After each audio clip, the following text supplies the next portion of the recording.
রাধে রাধে, মেঘার চিলেকোঠা সকলকে স্বাগত।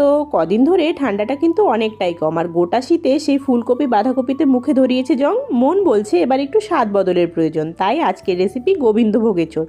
সম্পূর্ণ নিরামিষ আর এর স্বাদ মুখে লেগে থাকার মতো। তাহলে শুরু করা যাক।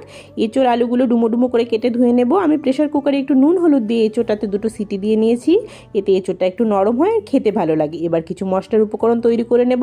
অন্যদিকে কড়াইতে সর্ষের তেলে এঁচোড় আলুগুলো ভেজে তুলে রাখবো। এবার ফোড়নের পালা। সর্ষের তেলে এলাচ, দারচিনি, গোটা জিরে, তেজপাতা দিয়ে কেটে রাখা টমেটোটা দিয়ে দেবো। এবার একে একে নুন, হলুদ, জিরে গুঁড়ো, ধনে গুঁড়ো, লঙ্কা গুঁড়ো দিয়ে মশলাগুলো ভেজে নেব।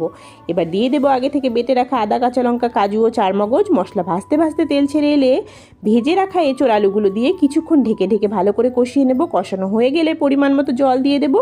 আপনারা যেমন গ্রেভি পছন্দ করেন সেই বুঝে জল দেবেন। এবার 2টো চেরা কাঁচা লঙ্কা, ভাজা মশলা, সামান্য চিনি, 1 চামচ ঘি দিয়ে 2 মিনিট মতো রেখে গ্যাসের ফ্লেমটা অফ করে কিছুক্ষণ ঢাকা দিয়ে রাখবো। এবার নামিয়ে নিয়ে গরম ভাতে গরম গরম পরিবেশন করব গোবিন্দভোগ এঁচোড়, যা একবার খেলে বারবার খেতে মন চাইবে। রেসিপিটি কেমন লাগলো জানাবেন। সকলেই ভালো থাকবেন, আপনজনাদের আগলে রাখবেন। রাধে রাধে।